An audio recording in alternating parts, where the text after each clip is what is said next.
Esta é a Catedral de Viana do Castelo, um belíssimo imóvel medieval, em grande parte edificado no século XV, mas, em rigor, a construção arranca ainda nos finais do século XIV, por volta de 1385. Um monumento, uma igreja gótica, mas que revela ainda muita desta persistência, deste apego que o Norte tinha ao estilo que havia dominado nos séculos anteriores, o românico, porque, de facto, temos aqui ainda muita dessa robustez das linhas do românico. Mas não deixa de ser um templo amplo, construído dentro das velhas muralhas medievais de Viana do Castelo, mas que demonstrava também, pela sua dimensão, pela sua imponência, o dinamismo que o burgo vinha acentuando, muito ligado à expansão, ao comércio marítimo, com uma emergente e significativa burguesia envolvida no comércio. Mas é uma igreja, a Igreja de Matriz de Viana, que só obterá este estatuto de catedral apenas em 1977, quando o Papa Paulo VI cria a Diocese de Viana do Castelo. Então sim, esta igreja torna-se na Sé. Aqui, no pórtico, entre vários motivos de destaque, podemos encontrar esta representação de Santiago. E não é por acaso. É que, ao longo dos séculos, Viana teve um papel importante nos caminhos de Santiago, os caminhos portugueses para Santiago, fossem aqueles que cruzavam a pé este território, fossem aqueles que chegavam pelo mar.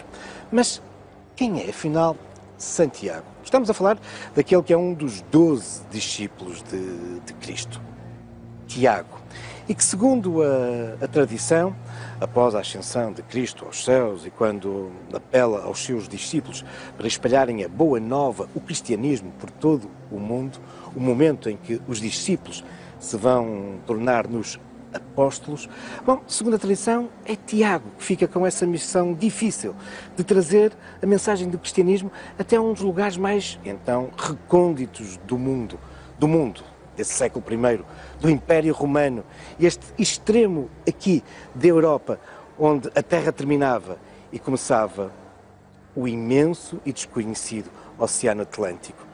Não é por acaso que ainda lá temos, no extremo noroeste da península, o Cabo Finisterra. Nós éramos o fim da Terra, o fim do mundo.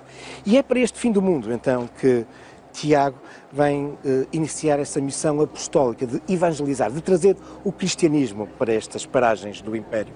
Aqui irá dar início, então, a essa cristianização, converterá muitos dos agentes peninsulares ao cristianismo. Mas depois regressa à sua terra natal, volta à Judeia.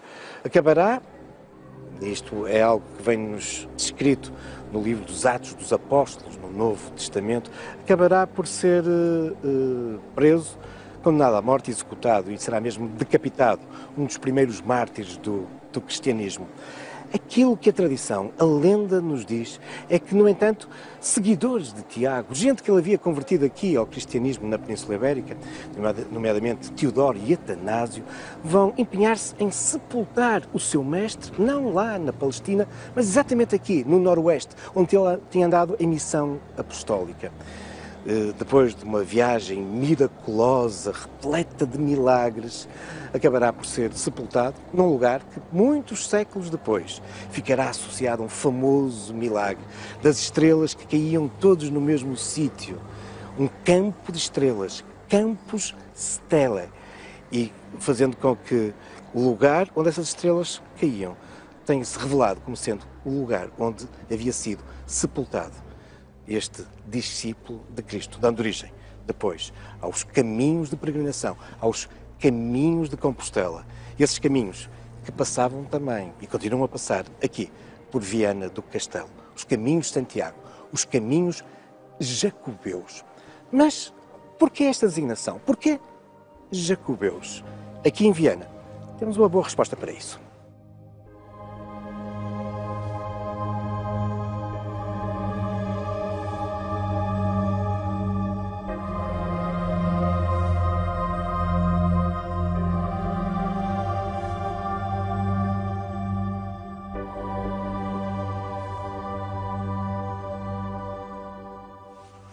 Estamos agora na igreja de Castelo do Neiva, a igreja paroquial de Castelo do Neiva.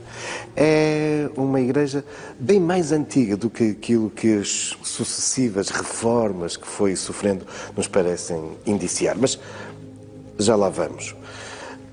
Porque é também importante aqui sublinhar que estamos naquilo que é um templo crucial nos caminhos portugueses de Santiago, nos caminhos jacobeus.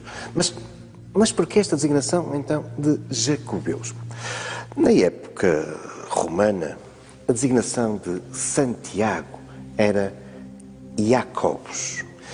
E este Jacobus vai dar, então, origem da designação Santiago, Tiago, de diferentes formas em muitas línguas. Desde logo o Jacob, ou o Giacomo italiano, o Jacques francês, o James inglês, até o português Jaime, que deriva também deste Jacobus, ou Jacobus. Mas é também esta mesma palavra que, derivando de outro modo, dá origem a Iago, e que no português acaba por dar origem ao santo Iago e Santiago.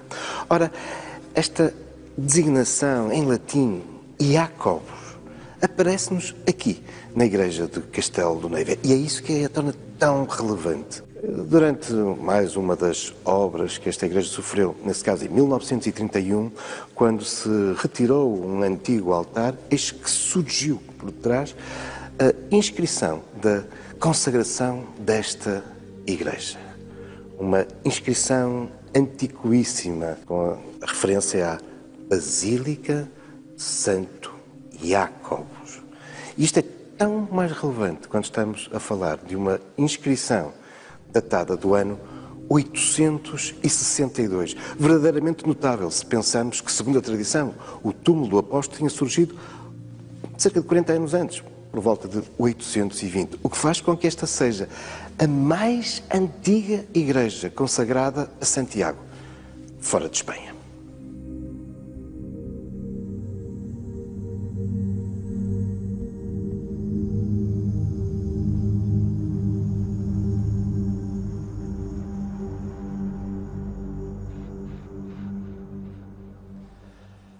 A descoberta da suposta sepultura de Tiago, Santiago, que a tradição nos diz ter sido por volta do ano 820, tem que ser entendida também no contexto político e geomilitar da época. De facto, o aparecimento de uma sepultura desta importância vem dar ânimo e vem legitimar esse processo de expansão da elite guerreira do Norte em direção ao Sul, legitimando-a como uma reconquista cristã. Tão cristã que era reforçada pelo aparecimento desta sepultura. De enorme importância, de facto, porque reparem, sepultados originalmente na Europa, segundo a tradição, só temos 2 discípulos de Cristo. Pedro, São Pedro, em Roma, e Tiago, Santiago, em Compostela. E por isso, de imediato, para estes confins da Europa, começam a afluir muitos devotos, muita gente que vem agradecer graças concedidas, pedir favores ao apóstolo, dando assim origem aos caminhos de Santiago, que durante os séculos seguintes, até os dias de hoje, serão trilhados por gerações e gerações de europeus. Caminhos que, para lá da sua devoção católica, se vão tornar também importantes instrumentos de divulgação cultural. Através dos caminhos de Santiago se vai divulgar o românico, depois o gótico, mais tarde outros estilos. Através dos caminhos de Santiago se vão divulgar também novas formas de fazer literatura, música, novas ideias, novos ideais. E por isso mesmo, na década de 80 do século XX, o Conselho da Europa classificou os caminhos de Santiago como o primeiro itinerário cultural europeu. E pouco depois, a Unesco também vai classificar partes do caminho como património da humanidade. Um destino este que dá origem, de facto, a um grande número de caminhos, percorrendo muitos territórios. Também aqui, o Conselho de Viana do Castelo. Mas durante séculos, Os peregrinos tinham muitos obstáculos e muitas dificuldades para vencer. Um deles era os rios. E um rio como este, o Rio Lima, era um importante obstáculo. E durante muito tempo, aqui se socorriam de barqueiros. Estamos num lugar onde seguramente foi utilizado para esse fim. Mas esta travessia poderia ser perigosa. E por isso, nada como evocar alguma proteção divina ou de algum santo. Era famoso, por exemplo, nesse papel, São Cristóvão. Aqui, na margem esquerda do Lima, esta pequenina capela dedicada a São Lourenço, de algum modo como que sacraliza também, não só o estuário, mas também esta passagem para a margem direita, para Viana do Castelo. No seu aspecto atual, é uma capela que nos data do século XVIII, mas sabemos que as suas origens são muito anteriores. Aliás, o aparecimento aqui de uma ara romana, enfim, pode ser um bom indício da antiguidade, da sacralidade deste espaço. Cruzar o rio em barco. Mas aqui também podemos ver alguns vestígios de uma ponte em madeira que aqui foi estabelecida em 1819. E claro, aqui podemos também observar esse fabuloso monumento, a Ponte Eiffel, construída pela Casa Eiffel, famoso engenheiro francês, inaugurada em 1878.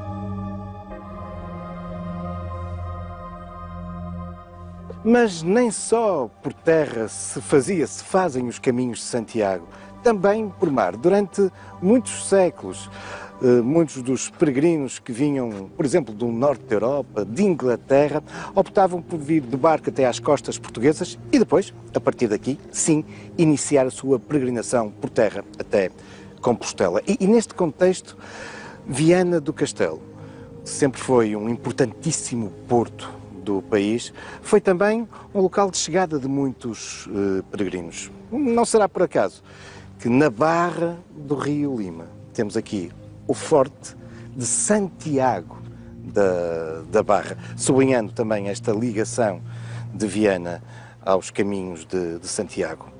As origens desta fortaleza remontam, pelo menos, aos inícios do século XVI. Aqui temos uma estrutura, uma torre ainda com sabor muito manuelino. Mas será já, quando nos aproximamos na segunda metade desse século, durante o reinado de Dom Sebastião, mas na regência da sua avó, Catarina, que, tendo em conta os ataques que as embarcações portuguesas vinham sofrendo por parte de piratas e das outras potências europeias e temendo o desembarque aqui na nossa costa, que são construídos então um conjunto de grandes fortalezas coincidentes com a foz dos grandes rios. E é nesse contexto que então, que em 1567, começa a ser construída esta fabulosa fortaleza de Santiago, que será depois ainda mais ampliada durante o domínio filipino. Uma fortaleza que vai ter, por isso, esse importante papel estratégico, militar, na defesa aqui destas costas, e será relevante, por exemplo, como um elemento dissuasor durante as guerras da restauração da independência após 1640.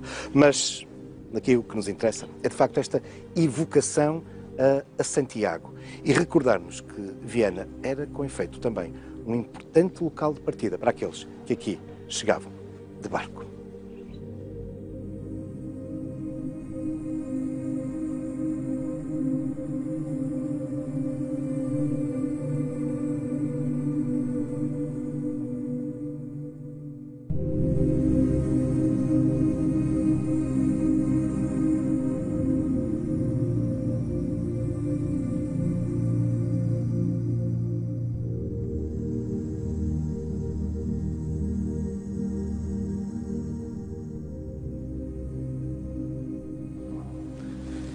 Estamos agora no centro histórico de Viena, na área medieval do Burgo. Estamos mais precisamente num monumento interessantíssimo, o Hospital Velho.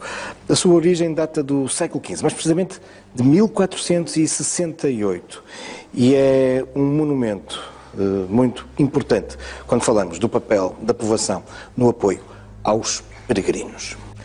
E estes tanto eram aqueles que vinham por terra, como, muito especialmente, os que chegavam, como vimos, pelo mar. Aliás, quando este hospital é fundado, ele tem exatamente como objetivo apoiar os comerciantes, os viajantes e, entre estes, obviamente, os peregrinos. Mas importa aqui explicar que na Idade Média e nestes finais da Idade Média, o hospital tinha ainda muito a ver com a concepção de um espaço onde se dava hospitalidade. É verdade que, de forma crescente, os físicos, médicos, os cirurgiões, os boticários, os farmacêuticos iam tendo uma presença regular nestes lugares de hospitalidade, mas eles aproximavam-se muito mais do espírito de albergue do que propriamente aquilo que nós hoje concebemos como um hospital.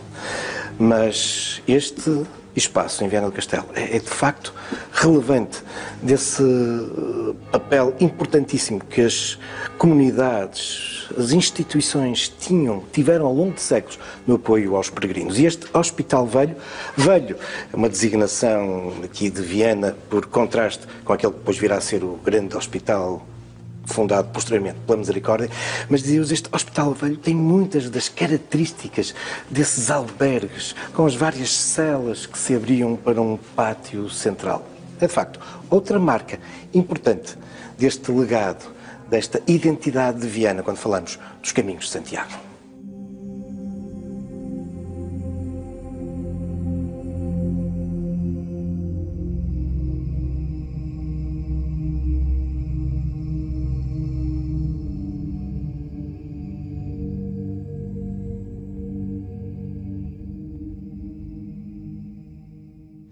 Escassas dezenas de metros do Hospital Velho, transformado nos nossos dias num centro interpretativo tutelado pela Câmara Municipal, daquele que é um dos mais concorridos caminhos portugueses de Santiago, o Caminho da Costa. Bom, mas a escassas dezenas de metros abre-se aquela que é um dos espaços mais icónicos de Viana do Castelo e do norte de Portugal, a Praça da República. Já foi designada também como a Praça da Rainha, ou a Praça do Forno.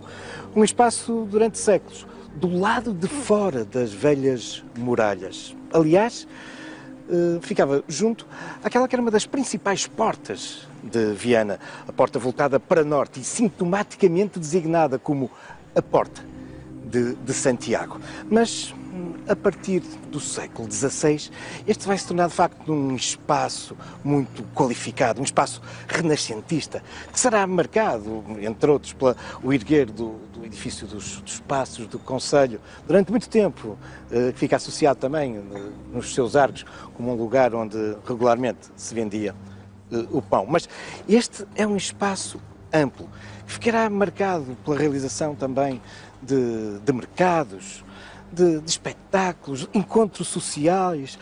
Aqui tinha lugar, por exemplo, touradas. É um espaço emblemático e central de Viana do Castelo.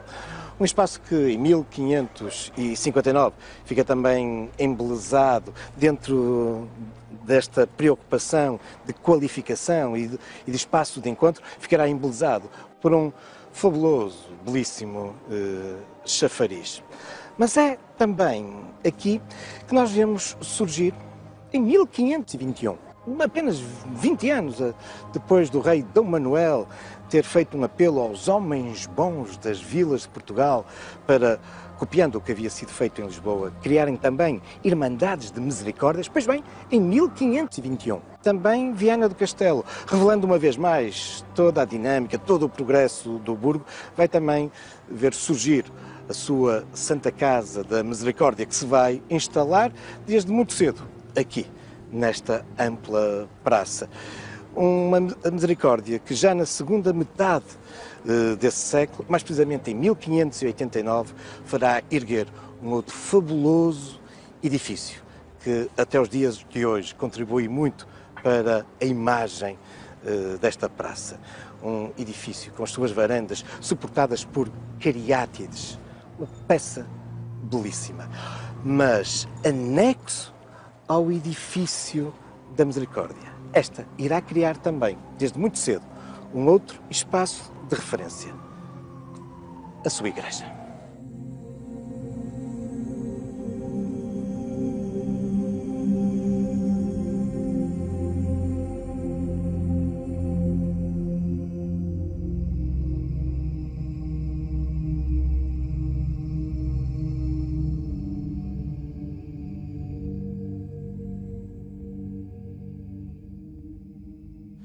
É belíssima a Igreja da Misericórdia de Viana do Castelo e apresenta-nos várias marcas da devoção jacobeia. Caso, por exemplo, de uma imagem de Nossa Senhora do Pilar, essa iconografia mariana e essa devoção particularmente forte em Espanha e que nos recorda um encontro miraculoso entre a Virgem e Santiago, quando este andava em missão apostólica na península. Sim, porque Maria teria surgido a Santiago aqui, nas margens do rio Ebro, em Saragossa, e falou para o discípulo do alto de uma coluna, de um pilar.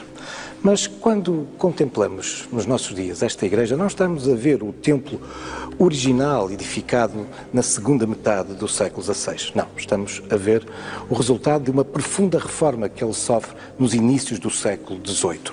Ou porque o templo original tivesse apresentado algumas debilidades, ou, muito mais provavelmente, porque a estética barroca se vinha impondo, fazendo com que muitos dos templos no nosso país, e particularmente os da Misericórdia, estivessem a ser intervencionados e adaptados a essa nova estética. A verdade é que em 1714 também a Mesa da Misericórdia de Viana decide alterar profundamente a sua igreja. As obras têm início em 1716 e apenas 2 anos depois, em 1718, 1719, está-se já a ultimar a decoração interior.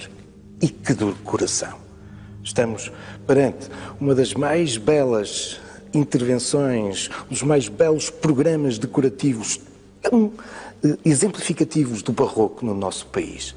Aqui podemos contemplar algumas dessas marcas, por exemplo, a presença da música com belíssimos órgãos de tubos, mas também as pinturas, nomeadamente no teto, e de um modo muito, muito bem conseguido. Esse diálogo entre a talha dourada e os azulejos azuis e brancos. Aliás, dando origem a este diálogo entre a talha e o azulejo, à famosa expressão o ouro sobre o azul, quando queremos dizer que algo é perfeito e belo. Os azulejos são da autoria de Policarpo Bernardes, que aqui nos apresenta, nestes extensos painéis, uma representação daquilo que eram as obras da Misericórdia. Quando as Misericórdias são criadas no início do século XVI, elas têm por missão responder a 14 objetivos, a 14 obras. 7 espirituais, que aqui também nos aparecem representadas, e outras 7 corporais. Vestir os nus, visitar os enfermos e, sintomático, aqui em Viana do Castelo, por cima da porta principal de acesso à igreja, o dar pousada aos peregrinos. Uma vez mais, sublinhando a importância de Viana nos caminhos de Santiago. Mas estas questões da hospitalidade, estas questões do património, são pretexto para muitas outras visitas em Viana. Mas isso são já outros factos, também algumas lendas, futuros caminhos da história.